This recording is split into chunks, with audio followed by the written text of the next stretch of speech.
Talagang tinanggap na ng mga anak ni Zainab Haraki na sina Lucas at Pia ang kanyang kasalukuyang nobyo na si Ray Parks. Sa kanyang pinakabagong vlog kung saan ipinakita nila ang pag-unbox ni Lucas ng kanyang mga natanggap na birthday gifts ay makikitang close na ito sa kanyang daddy Ray. Habang nagbubukas, tinanong ni Zainab kung sino ang mas mahal ni Lucas, siya o si Yael.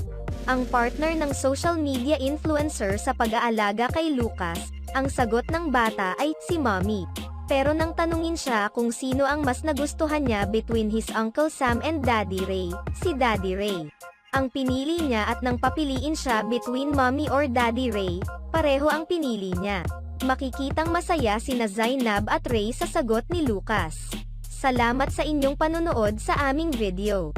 Maaaring mag-subscribe sa aming channel o i-follow ang aming Facebook page para updated kayo sa mga